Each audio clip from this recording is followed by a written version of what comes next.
आज हम बात करेंगे कि मंदिर में रखा हुआ लोटा जल क्यों इतना महत्वपूर्ण है और उसे किस सही तरीके से उपयोग में लाना चाहिए। साथ ही हम ये भी जानेंगे कि मंदिर में लोटा किस धातु का होना चाहिए, क्या पीतल, तांबा या कुछ और। कई लोग इस बारे में अनजाने में गलतियां कर देते हैं और बाद में उन्हें पछताना पड़ता है।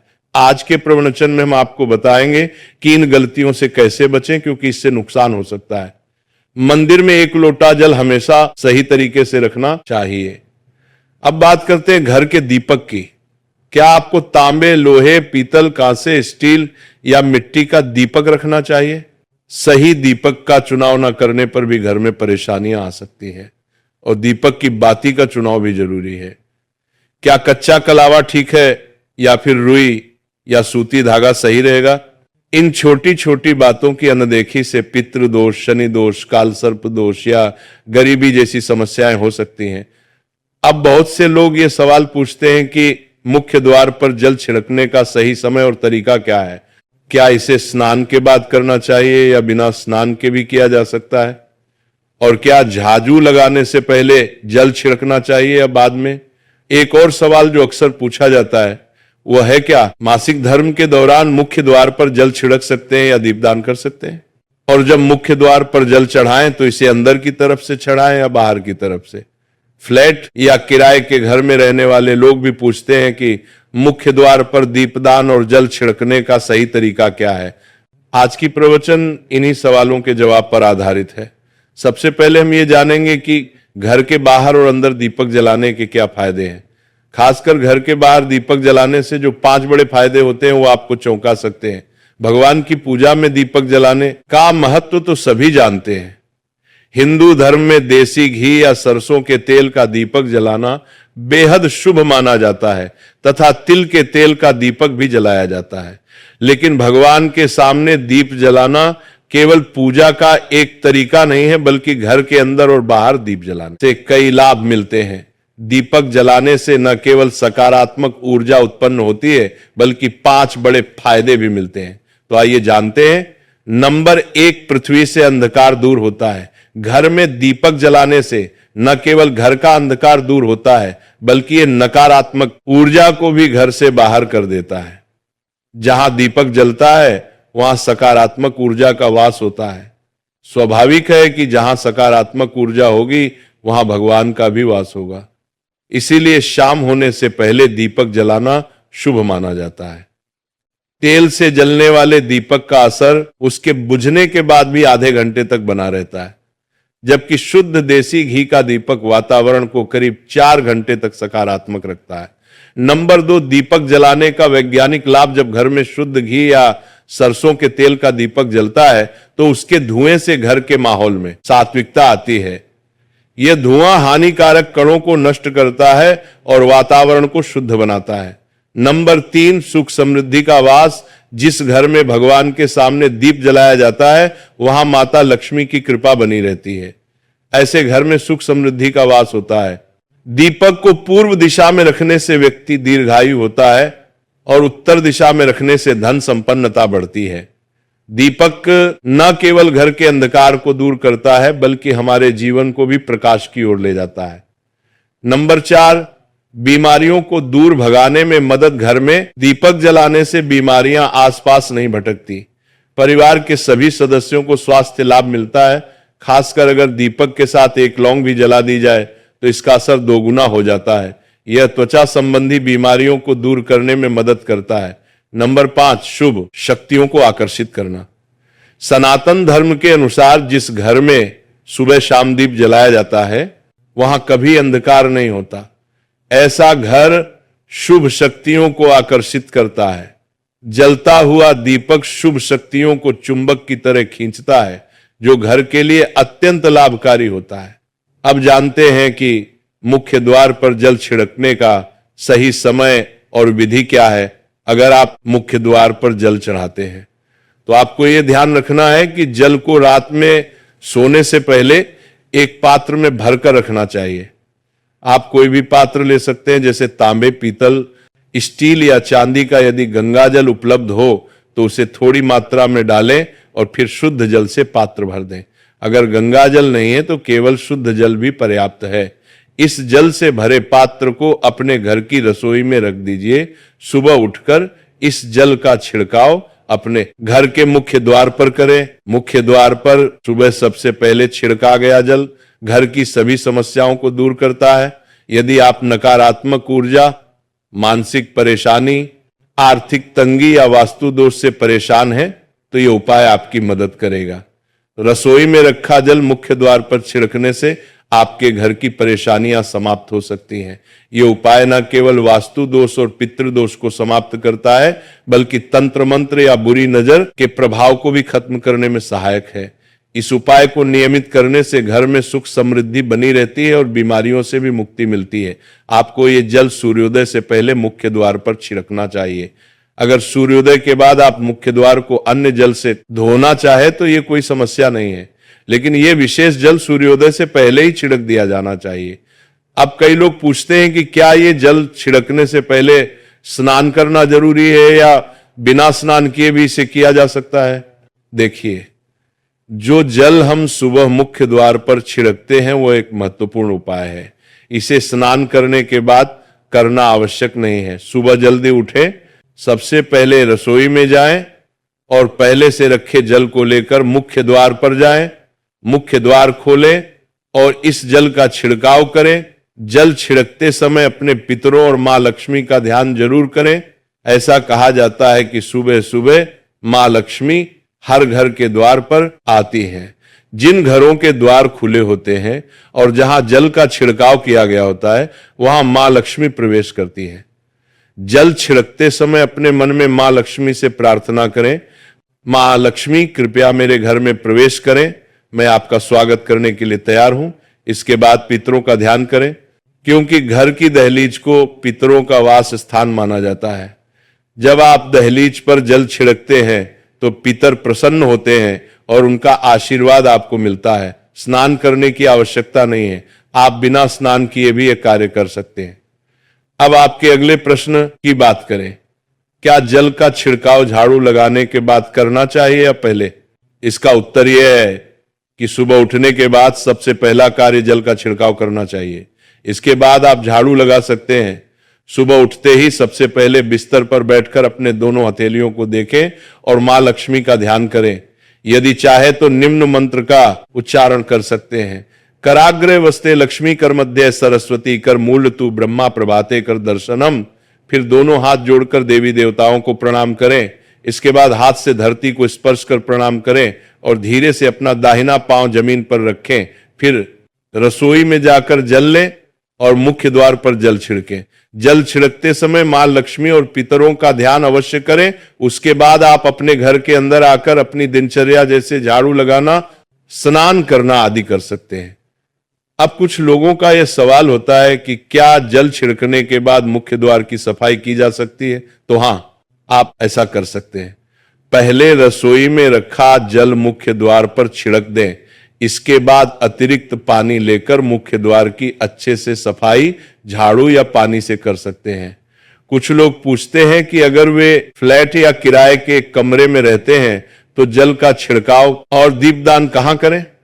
तो इसका उत्तर यह है कि आप जहां रहते हैं वहां के मुख्य द्वार को ही माने। मतलब जिस दरवाजे पर आपका नाम लिखा हो या नेम प्लेट लगी हो, वही जल छिड़कें और दीपदान करें। अगर आपके पास एक ही कमरा है तो कमरे के दरवाजे को मुख्य द्वार माने और वहीं पर यह उपाय करें।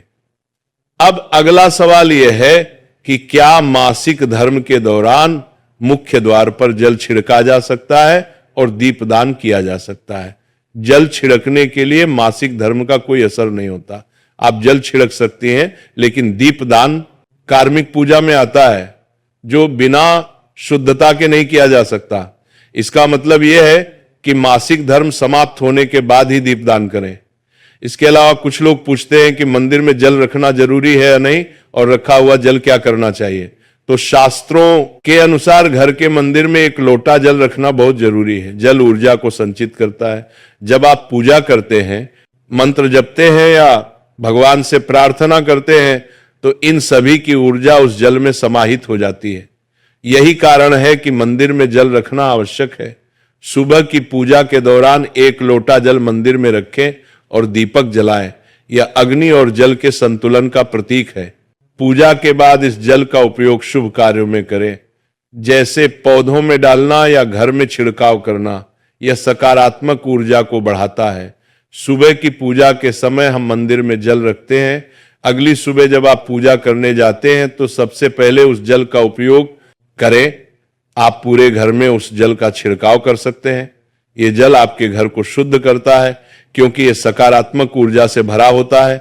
इससे कई बीमारियां भी दूर हो जाती हैं और घर में नकारात्मक ऊर्जा का प्रवेश नहीं होता।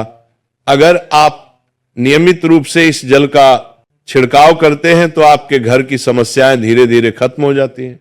कभी कभी लोग ये शिकायत करते हैं कि दवाइयां असर नहीं करती। ऐसे में अगर दवाइयों के साथ साथ रोगी को इस जल से पानी दिया जाए तो दवाइयां जल्दी असर करने लगती हैं। इसी तरह अगर परिवार में कलह और झगड़े रहते हैं तो परिवार के सभी सदस्य इस जल को थोड़ा थोड़ा पी सकते हैं। इससे धीरे धीरे सकारात्मक विचारों का प्रवाह शुरू होता है और घर में शांति और समन्वय आता है। अगर आपका कोई व्यापार है या दुकान है तो इस जल का थोड़ा सा छिड़काव वहां भी करें। यह आपके व्यापार को सफल बनाता है और किसी भी तरह की परेशानी से बचाता है, क्योंकि यह जल बेहद सकारात्मक ऊर्जा से भरा होता है। अब बात करते हैं कि मंदिर में जल क्यों रखा जाता है। जल को अमृत माना जाता है और यह देवी देवताओं के लिए विशेष महत्व रखता है। मंदिर में 1 लोटा जल रखना उतना ही आवश्यक है जितना कि आप रोजाना भोजन करते हैं। जब हम भगवान की पूजा करते हैं तो तांबे या पीतल के पात्र में 1 लोटा जल जरूर रखना चाहिए। यह जल एक सागर की तरह होता है और हमारे जीवन के दुखों को समाप्त करने में मदद करता है। यदि कोई व्यक्ति भगवान को रोजाना भोजन नहीं कर सकता तो वो मंदिर में 1 लोटा जल रख सकता है, जिससे उसकी पूजा पूरी होती है, ताकि भगवान इसे ग्रहण करें और ये जल रूपी प्रसाद अगले दिन सुबह आप प्रसाद समझकर ग्रहण करें। लेकिन याद रखें, मंदिर में रखा जल कभी भी तुलसी में अर्पित नहीं करना चाहिए, क्योंकि यह जल सभी देवी देवता ग्रहण करते हैं। हां, अगर आपके घर में लड्डू गोपाल या राधा कृष्ण हैं और आप 1 लोटा जल उनके लिए अर्पित करते हैं तो आप अगले दिन यानी सुबह के समय वो जल तुलसी में चढ़ा सकते हैं। मंदिर में रखा जल अगले दिन यानी सुबह अपनी आंखों को धोने के लिए प्रयोग करें। इससे आंखों की रोशनी बढ़ती है और आंखों की बीमारियां दूर होती हैं। शास्त्रों के अनुसार जो लोग मंदिर में 1 लोटा जल भरकर नहीं रखते उनके घर में अकाल पड़ जाता है, घर की स्थिति खराब हो जाती है, परिवार में मुसीबतें आ जाती हैं और गरीबी का सामना करना पड़ता है। आप चाहे तो 1 लोटा जल में फूल आदि डालकर रख सकते हैं, जो बहुत शुभ माना जाता है।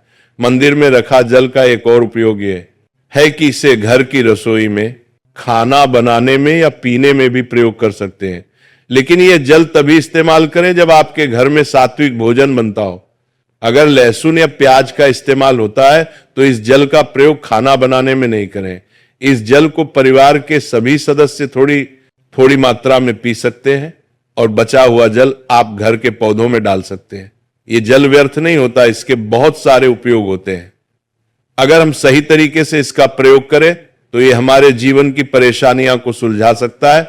मंत्रों से अभिमंत्रित, विप्तराम को मंत्रों से अभिमंत्रित जल बहुत शक्तिशाली होता है और हमारे घर के मंदिर में रखा जल देवताओं का आशीर्वाद होता है, क्योंकि वह हमेशा देवताओं के पास होता है। इस जल में सभी नकारात्मक शक्तियां समाहित होती हैं और अगर हम इसका सही प्रयोग करें तो यह हमारे जीवन में सकारात्मक परिवर्तन ला सकता है। मतलब आप जल को पीने, खाना बनाने, घर में छिड़काव करने में इस्तेमाल करते हैं तो इससे हमारी समस्याओं का समाधान होता है और अगर कोई भी कार्य नियमित तौर पर किया जाता है तो हमें उसका लाभ जरूर मिलता है। कभी कभी करेंगे तो उतना लाभ दिखाई नहीं देगा, लेकिन अगर आप नियम बना ले कि हर रोज उसी जल से घर में छिड़काव करना है, घर के हर व्यक्ति को थोड़ा थोड़ा पीने के लिए देना है, बचा हुआ जल पौधों में डालना है, दुकान पर छिड़कना है, व्यापारिक स्थल पर छिड़काव करना है, बच्चों की किताबें और तिजोरी में छिड़काव करना है, तो आपको निश्चित ही चमत्कार देखने को मिलेगा।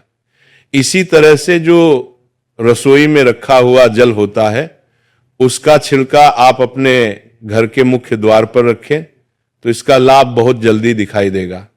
लेकिन इसे अपने रूटीन में शामिल करना होगा और प्रतिदिन नियम से यह कार्य करना होगा, तभी आपको लाभ मिलेगा। कई लोगों के सवाल होते हैं कि मंदिर में रखा जल जब हम अगले दिन उठाते हैं तो उसमें कभी कभी कीड़े मकोड़े पड़ जाते हैं, तो क्या हम उसे ढक सकते हैं? हाँ, आप उसे पूजा के बाद किसी प्लेट या कटोरी से ढक सकते हैं। जब आप अगले दिन उस जल को उठाएंगे तो वह बिल्कुल शुद्ध और साफ सुथरा होगा। आप इस जल का प्रयोग किसी भी कार्य में कर सकते हैं। जब भी आप घर के मुख्य द्वार पर जल छिड़काव करें तो गणेश जी का मंत्र ओम गणपतये नमः जरूर बोलें, और जो हमने आपको वीडियो में बताया है उसे ध्यान से समझकर अपने घर के मुख्य द्वार पर जल का छिड़काव करें। अब जानते हैं कि दीपक किस पदार्थ का होना चाहिए, लोहे का, तांबे का, पीतल का, कांसे का, स्टील का या मिट्टी का। आखिर घर में कौन सा दीपक रखना शुभ माना जाता है? अगर गलती से भी घर में गलत पदार्थ का दीपक रखा है तो पूरा घर अस्त व्यस्त हो जाएगा, कंगाल हो जाएगा और बर्बाद हो जाएगा। देखिए, स्टील के दीपक में पूजा करने से घर में शनि को नाराज किया जाता है। लोहे के दीपक से भी पूजा नहीं करनी चाहिए क्योंकि इससे घर में गरीबी आ जाती है। बाजार में लुभाने के लिए कांच के दीपक भी आ गए हैं, लेकिन बिल्कुल भी गलती से भी घर में कांच का दीपक ना लाएं, नहीं तो राहु केतु आपके घर में आ सकते हैं और घर बर्बाद हो सकता है। कांच का दीपक शनि और राहु को नाराज करता है। तांबे का, पीतल का और मिट्टी का दीपक धन की देवी लक्ष्मी को आकर्षित करता है। घर में कोई भी अन्य प्रकार का दीपक लाना सही नहीं माना जाता। पीतल और मिट्टी के दीपक को शुभ और मंगलकारी माना जाता है क्योंकि यह शनि और राहु केतु को प्रसन्न रखता है। साथ ही मंगल ग्रह का भी असर कम करता है।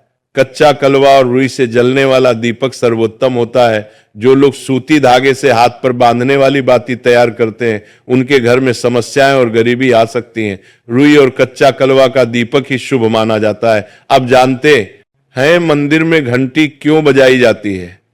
शंकर के मंदिर में घंटी बजाने का उद्देश्य क्या है? तालियां बजाई जाती है। शास्त्रों के अनुसार जब भी आप मंदिर या घर में घंटी बजाते हैं तो शिव महापुराण, लिंग पुराण और विष्णु पुराण में कहा गया है कि घंटी का नाद करते ही जितने तीर्थ हैं, साधक जो साधना कर रहे हैं, जप और तप हो रहे हैं, जितने दान किए जा रहे हैं, उन सभी पुण्यों का फल उस समय आपके खाते में जमा हो जाता है। अब मंदिर में ताली बजाने का महत्व भी समझे। जब लोग भजन कर रहे होते हैं, साधना में होते हैं, अभिषेक कर रहे होते हैं या पूजा में व्यस्त होते हैं तो 3 बार ताली बजाने से उनका पूरा पुण्य हमारे खाते में आ जाता है, जिससे हमारा भाग्य उज्जवल हो जाता है। एक महत्वपूर्ण बात यह है कि घर में गरुड़ घंटी का नाद करना बेहद शुभ माना जाता है, मगर बच्चों को खेल के तौर पर घंटी नहीं दी जाती क्योंकि घंटी का नाद करते समय सभी का पुण्य हमारे खाते में आ जाता है। इसलिए घंटी का नाद केवल पूजा और भजन के समय ही करना चाहिए। इसे खेल खिलौने के रूप में न ले। मंदिर में घंटी बजाने का तरीका भी महत्वपूर्ण है। यह हमेशा प्रेम और श्रद्धा से बजानी चाहिए, न कि जोर जोर से। कई बार लोग मंदिर का पट बंद होने के बाद भी घंटी बजा देते हैं, जिससे पाप लगता है। अगर भगवान मंदिर में विश्राम कर रहे हैं तो उसे समय घंटी बजाना घोर पाप माना जाता है। मंदिर बंद होने पर घंटी को रस्सी से बांध दिया जाता है ताकि वह न बजे। घंटी बजाने का सबसे शुभ समय सुबह 4 बजे से लेकर 11 बजे तक होता है क्योंकि यह समय अत्यंत मंगलकारी होता है। इसके अलावा शाम 6 बजे से रात 11 बजे से पहले भी घंटी बजाई जा सकती है। रात 12 बजे के बाद मंदिर के पट बंद कर दिए जाते हैं और देवी देवता विश्राम करते हैं। इस समय घंटी बजाना पुण्य के बजाय पाप का कारण बन सकता है। आज की प्रवचन आपको कैसी लगी कृपया कमेंट करके हमें बताएं। अगर आप माता लक्ष्मी का सम्मान करते हैं तो एक लाइक जरूर करें और हमारे चैनल को सब्सक्राइब करके कमेंट में जय माता लक्ष्मी जरूर लिखें। धन्यवाद।